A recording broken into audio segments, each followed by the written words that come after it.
So I want to talk next. It's a seller's market, what that means for you. I think it's really important when you're in a market like this that you have some practical advice and knowledge about how to handle it. And we're going to talk about both sellers and buyers. I want to start, with the buyer side of it. I think first and foremost, if you're a buyer out there in a market like this, you have to, number one, have a plan for competing. Number two, be ready to move quickly, which means, and Arnie can tell you this, having your financing lined up before you ever look at a home. And not just a pre-approval, not just they ran your credit, you look okay, but literally have everything almost leading up to a loan commitment without a house. Right. Look at the docs and everything, because the conversation over the phone takes place in 5 minutes, and even as a consumer, you don't do it on purpose, but you leave stuff out. You don't realize that this is an issue because you don't do it every day. You don't realize about your tax return or Right. your bank statement or why they need this or why they need that, because I will tell you right now, they're going to ask you for some information that's going to surprise you, or your ego might get in the way. Oh, they don't trust me, or it's a process today. There's a lot of checks to come across. There's a lot of boxes to check and things to do when you're getting a mortgage, and a lot of people don't realize it. So have all that done up front. I think another great tip is you're going to miss out a few times.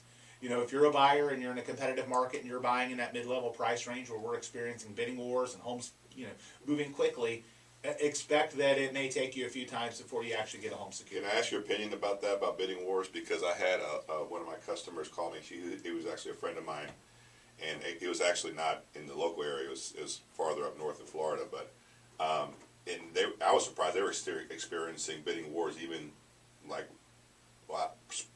north of Spring Hill. Sure. Okay. Still. Yeah. So Beverly Hills was that. I didn't know we had Beverly Hills in Florida. No, I didn't know there was Beverly Hills here. Yeah, there's Beverly Hills in Florida. Anyway, he was losing out because contract after contract he was getting outbid, but he was also coming off the sales price quite a bit. Not going to happen. Yeah. Yeah, I mean, if you're in a market like that, plan on offering asking, especially unless you're cash. cash. 97%. Sometimes cash, you can maybe get a little bit of a deal, but if you're financed, you're going to have some obstacles because you're going to be up against cash offers, and it's just the market that we're in. 97%. Now that's the average. Now if you're in that factors in $1 million homes, that factors in every single price range. So if you're talking about cream of the crop $300,000 homes that are flying off the shelf, you're probably not going to get a 3% off asking price on that one.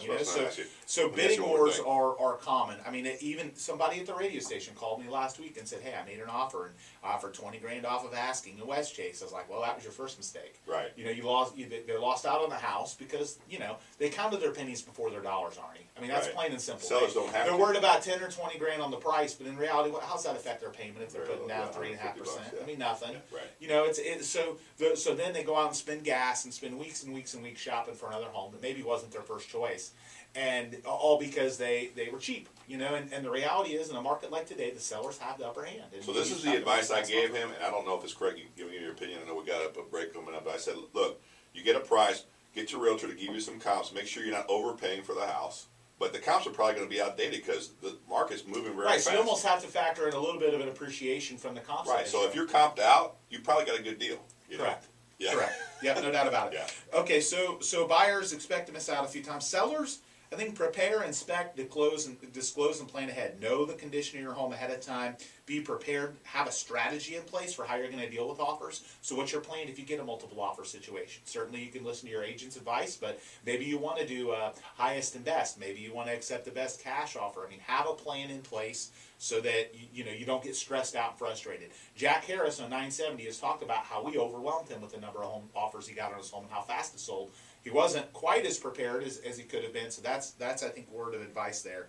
And then know the competition and compete. You have to price according to the market. You can't overprice. Just because the market's hot doesn't mean you can get more than the home is worth. You have to price according to the competition. So we're going to be back continuing this conversation. We're going to move on to some other articles. We're going to talk about some unique ways you can get a down payment to help you with your mortgage after a quick break here on 970 WFLA.